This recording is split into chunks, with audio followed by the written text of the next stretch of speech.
بسم اللہ الرحمن الرحیم، ایاک نعبد و ایاک نستعین۔ ایک بہن کی کال آتی ہے، وہ بتاتی ہے کہ پیر صاحب، شاہ صاحب جو میرے شوہر ہیں ان کے اوپر کالے جادو کے وار ہوتے ہیں، دشمن ان کا پیچھا نہیں چھوڑتا۔ وہ کہتی ہے کافی پیرو عاملوں کے پاس بھی گئی ہوں، کافی دفعہ توڑ کروائے، مگر دوبارہ پھر جادو ہو جاتا ہے، پھر ان کے اوپر بڑے بڑے وار کر دیے جاتے ہیں، دشمن زیر نہیں ہو رہا۔ حاسدین ان کے پیچھے لگے ہوئے، حالانکہ ان کے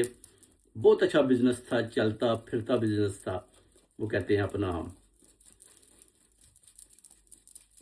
دربی شاعر کے اندر انہوں نے بتایا،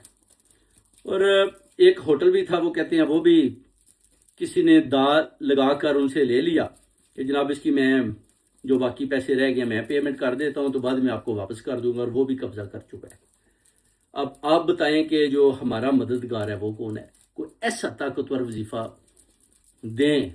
ایک تو وہ ہوٹل بھی واپس آ جائے، وہ جو ان کا دوست تھا جس نے دھوکہ کیا اور اپنے نام لگوا لیا، اور اب یہ جو ہیں گھر میں بیٹھے ہوئے ہیں۔ تو جادو کا بھی توڑ کریں، اور ہوٹل کے لیے بھی کچھ وظیفہ دیں، اور بتائیں کہ ہم نے کدھر سے مدد مانگنی ہے۔ تو آپ کو ایک نہایت ہی طاقتور وظیفہ دیتا ہوں، آپ نے اس کو پڑھنا ہے 99 ٹائم، یا خالق کو نماز فجر کے بعد منہ قبلہ شریف باوضو طریقے کے ساتھ آپ نے پڑھنا ہے، اور اس کے بعد آپ نے ایک دفعہ سورہ کوثر،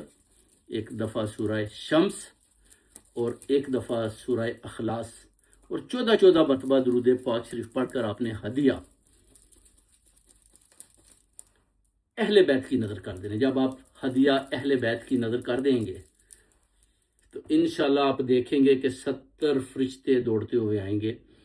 اور آپ کا ہدیہ لے کر اللہ کے حضور میں حاضر ہو جائیں گے اور سفارش کریں گے، اور انشاءاللہ اسی وقت قبولیت ہو جائے گی، اسی وقت قبولیت ہو جائے گی، اور آپ کا وہ دشمن جو آپ کے ہوٹل کے اوپر قبضہ کر کے بیٹھا ہوا ہے، انشاءاللہ تعالی وہ بھی نیچے گرے گا۔ حسد کی آگ میں جلنے والا خود اسی حسد کی آگ میں جل کر راکھ ہو جائے گا، اور آپ کے جو میاں ہیں جو ان کے اوپر مصیبتیں، الجھنیں، پریشانیاں، بندشیں، تکلیفیں